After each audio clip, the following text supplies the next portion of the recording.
1. Quand les parents font à sa place par manque de temps, par impatience pour se simplifier la vie, ou pire par mépris pour la capacité de l'enfant, celui-ci n'a pas d'occasion de sentir par lui-même ce dont il est capable. Moins on aime ce qu'une personne fait, plus c'est important de voir les bonnes raisons qu'elle a d'agir de cette manière. Présentez des excuses à votre enfant quand vous trahissez sa confiance. Les excuses apportent la guérison. Ce que le temps apporte d'expérience ne vaut pas ce qu'il apporte d'illusion. L'enfant n'a pas besoin de parents parfaits, mais de parents authentiques qui reconnaissent leur erreur et leur envie de changer. L'important est que les choses soient faites, pas parfaites. Il est urgent d'éradiquer ce principe de compétition qui place l'enfant dès sa scolarité dans une rivalité terrible avec les autres.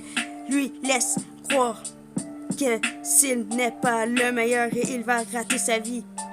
Une manière de mesurer la pertinence d'un modèle éducatif est le niveau de bonheur d'un enfant.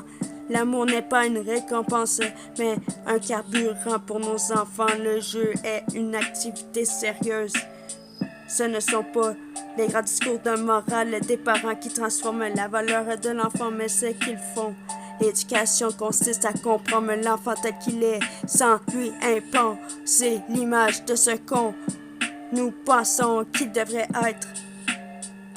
Quand l'enfant arrive, on lui présente le monde comme une arène où il doit se battre pour gagner. On a l'impression que l'on prépare des soldats de l'économie bien plus que des êtres véritablement épanouis. Je crois en une pédagogie qui accompagne l'enfant dans la connaissance de lui-même.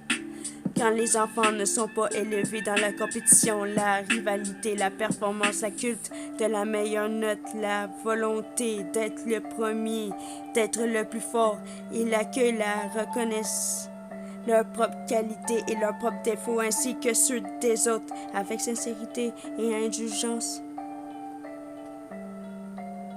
En chaque enfant, on l'ignore trop net et se développe le projet intuitif d'être considéré comme une grande personne. Aussi attend-il qu'on ait à son égard le comportement et le respect que l'on a vis-à-vis d'un adulte. Il a raison. La souffrance n'est pas due à la chose elle-même, mais à l'appréciation que nous en avons, et cela, nous avons le pouvoir de la modifier à tout moment. Nous devons enseigner aux enfants à penser et non quoi penser. C'est lorsqu'ils semblent en mériter le moins que les enfants ont le plus besoin d'amour et de bonheur.